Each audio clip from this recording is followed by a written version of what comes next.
আলে আপা গান করবেন, আপনারা শুনবেন।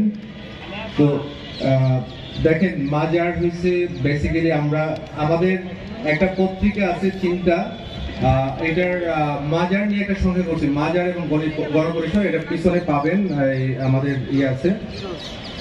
বাংলাদেশে মাজার হয়েছে গরিবদের আশ্রয়স্থল, যাদের বাড়িঘর নাই। আপনারা যদি শাহ আলী মাজারে যান, যাদের থাকার জায়গা নাই, যারা মানসিকভাবে একটু সমস্যাগ্রস্ত, যারা পরিবারে ঠাঁই পায় না অনেকে, তারা মাজারে থাকে, একবেলা খাবার ওইখানে জোগাড় হয়। তো এরকম একটা গরিবের আশ্রয়স্থল আজকে আক্রমণের শিকার হচ্ছে। কেন বলতেছে? ওইখানে গাঁজা খায়। আপনারা শেরাটন হোটেল বা সোনারগাঁয়ে আক্রমণ করছেন, যারা আপত্তি করতেছেন গাঁজার জন্য, যে ওইখানে যে নেশা হয় সেটার ব্যাপারে আপনারা কি হামলা করছেন? আপনাদের সেই সাহস আছে?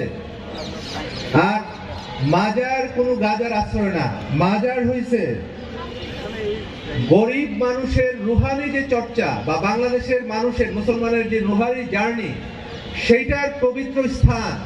সেইখানে বাংলাদেশের সাধকরা তাদের যে স্মৃতি, যারা ইসলাম প্রচার করছে তাদের যে স্মৃতি, এটা তাদের স্মৃতিধাম, এটা কোনো পূজার ব্যাপারও না। মাজারগুলি হচ্ছে আমাদের এখানকার। আপনারা যেমন কাজী নজরুল ইসলামের মাজার এখানে দেখেন না, আপনি চার নেতার মাজার দেখেন না, এগুলা কি? এগুলা স্মৃতিধাম, এগুলা কোনো পূজার জন্য না। তাহলে মাজারও আমাদের এখানে যে জ্ঞানী লোকরা যারা সমাজের জন্য কাজ করছে, চিন্তা করেছে, তাদের স্মৃতি রক্ষার ধাম।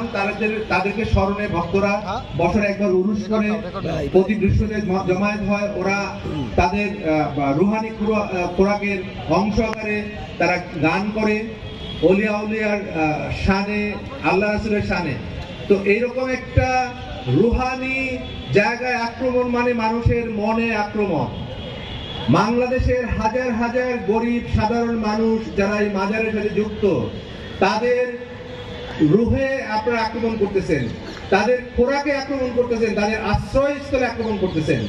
আপনারা একটু ভেবে দেখেন, মাজারকে আপনারা যেভাবে ক্যাম্পেইন করেন ইসলাম বিরোধী আকারে, গাঁজাখোরের আকারে, মাজার এটা না।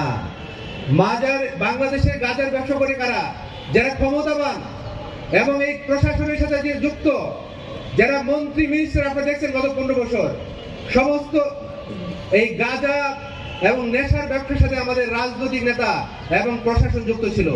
আপনারা তাদের উপরে আক্রমণ না করে, তাদের বিচার না করে, আপনারা গরিব মানুষকে, অসহায় মানুষের মাজার আশ্রয়স্থল, তাদের রুহানি জার্নির যে চর্চার জায়গা, সেই